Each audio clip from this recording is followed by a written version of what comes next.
DJM TV.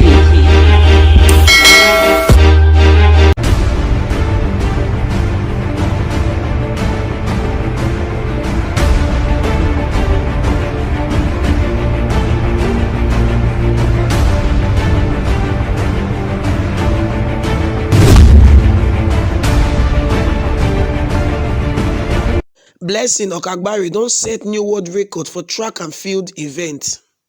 My correct person there, I welcome you to yet another edition of DJM TV Daily News Update. That place where you for dey get better stories there and gist wey go make your day. Now, this story we will carry come today now concerning Nigeria track and field athlete wey they call Blessing Okagbare. She don set new Guinness World Record for track and field event. Now, I'm going to tell you a little thing about Blessing Okagbare. Blessing Okagbare na one Orobo girl wey dey born on the 9th of October 1988 for Sapele, Delta State. She attend her primary and secondary school there for Sapele, and since because of her physique there, her family and her teachers go encourage her, say, why you not try to go into sports? So she come been the eye football. She been play football before, player, but after some time she can't stop. 2004 she can't really get interest for track and field event. She can't participate for some track and field event like long jump, triple jump, high jump for Nigerian school competitions there, and she dey win sake of say she really sabi the thing. For 2004 she can't do a triple jump for Nigeria and she can't win bronze medal.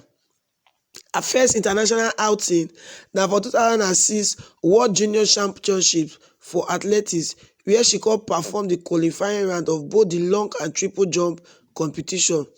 For 2007 May, for the All African Games trial for Lagos, she can set one Nigerian record of 14.13 meters for triple jump. And for 2007 for All African Games, she win the silver medal for long jump, and she can finish fourth for triple jump. But later, her record for Nigeria, she no beat her when he set 14.21 meters. Now 19 years when she win the bronze medal for women's long jump event for the Summer Olympics for Beijing 2008. They got selected to compete for 2009 World Championships for athletics, but she no start either the 100-meter or the long jump sake of one or two things there.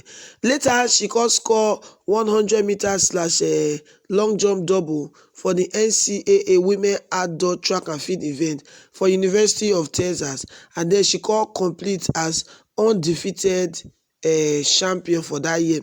She could win Nigerian 100-meter title for 2010 after she run the time of 11.04 seconds. And thought of say she dey come out for long jump so that she go fit save herself and her strength for the upcoming African Championship. Now, Blessing Okagbare, she don't marry. She marry one former Atlant player wey they call Ego Oteghere. Now, Blessing Okagbare don dey make Nigeria Delta State proud for all the plenty competition the way she dey win. She don win many competitions dem some she dey come first, some she dey come second, third, fourth. You know that kind of, she be very consistent player. For 2010 for the African Championships for Nairobi, Kenya, she come first for 3 events. For the same 2010 for Continental Cup Split Croatia, she come third. 2011 for World Championship, she come 9th, 6th and 5th. All African Games for Mozambique, she come first 2 times and she come second. 2012 for Olympic Games for London, she come 4th, 7th and 8th. For 2013 for Moscow, Russia, she come 2nd, 3rd and 6th for different races then when she participate. For Commonwealth Games for 2014, she come 1st and 2nd. For the same 2014 for African Games, she come 1st twice. Many things, even for relay race, she don't win many competition, many medals there. For Nigeria, yes, she get plenty medals. And as a matter of fact, any race where they won't start, as long as you just see Blessing Okagbare for there, you don't know, like when you see Usain Bolt once you just see Blessing Okagbare for that race, you go know say this one the race don't finish. Is that Nigeria go come first or come second? But anyhow, Nigeria go win. And Delta State governor don't come out here to say they very proud of her. Say she dey make Nigeria name dey go far, for better thing.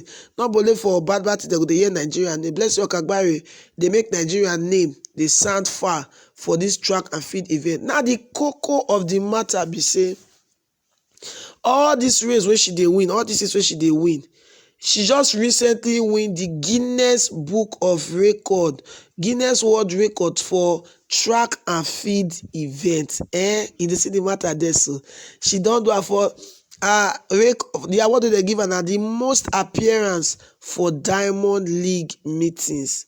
As in, she be one of the athletes wey don appear for many games. Guinness World Book of Records say the most appearances for Diamond League meeting when one athlete fit don achieve before na 67, and na wetin Okagbare don bag for her career. You see am so. They say the most appearance for Diamond League meeting by an athlete is 67 and was achieved by Blessing Okagbare of Nigeria between 3rd of July 2010 and 31st of August 2018. You dey see the matter so. For all these things wey she dey do so, since when she start her career, active years of career for 2005, she never stop. And now the level she dey not be amateur again, she be better professional athlete. She don, like I told her, she don, in fact, Bless Okagbare na one athlete wey be like say you dey like to see for race. Just like when you dey watch football game, you get the guy people you dey like see for the football game. Bless Okagbare na one person wey be like say once Nigerians see her for race, you go know say that race don finish. Fast forget her. For 2018 for Asaba, for the 4x100 meter relay race, they win her sake of say Bless Okagbare dey there. For Benin, they come second. She carry silver medal for 2012 100 meter race. For Nairobi Kpakpa, she carry gold. Long jump for there, she carry gold. 4x100 meter relay race, they carry gold. In fact, International Athletic Federation World Relay, they carry gold for 2015 for 4x200 meter relay race. For Continental Cup for 2010 split, they carry third for the matter. As a matter of fact, Bless Okagbare na one Nigerian wey be like say we dey very proud of. E no easy, and she talk say this feat wey she achieve, so this Guinness World Record, so say na one dream wey she don get and e don come to reality by the grace of God and by determination. She don reach where she dey go. Now to tell you say e no get, no matter where you for come, once you dey consis ten t, I dey always dey talk am, once you dey consis ten t, you dey determined, you put your eye for where you dey go, you must surely reach where you dey go. E no get how e go be. You understand? You no fit talk say you dey go Lagos and you dey go pass another road. If you dey go pass Korokere road, you no go reach where you dey go. Just stay focused on that your dream. If dey tell Blessing Okagbare say na race before that she dey make a name for the world, people for not for agree. But today, if any race wey you no see Blessing Okagbare, they represent Nigeria. That means say Nigeria belene dey sweet there. At a time, one controversy call that I say she and her husband they want divorce. People call they say you will be like say they sabi start race, they finish race. Now you all come marry, cause scatter you don't want to stay for the marriage. All of that, many controversy rock the marriage as at that time. But she still dey happily married to her husband. He go. So they still dey together. Well, now here we take on to the end of this edition of DJM TV Daily News Update. How you see this matter? It makes sense. Abi Nigerian name, at least some for bad things for the year our name again. At least you still get one better to they see look sports, they see look some kind of other area. They look at say Nigerians did the way they make name. Congratulations to Blessing Okagbare for this Guinness World Record Award.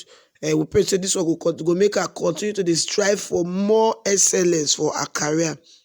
Well, I beg in case you never subscribe to this channel, may you not forget to subscribe.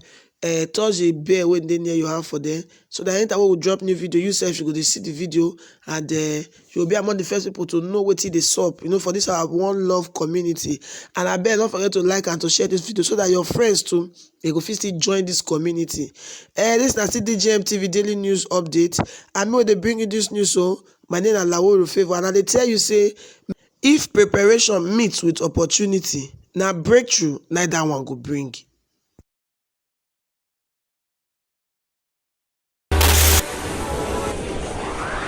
DJM TV. DJM TV.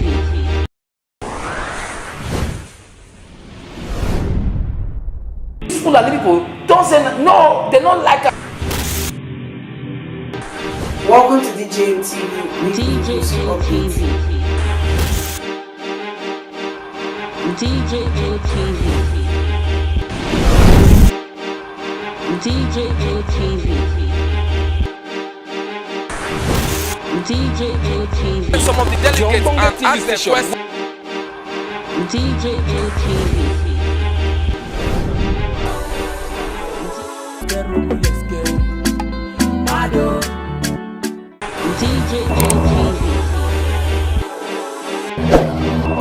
DJM TV. DJM TV.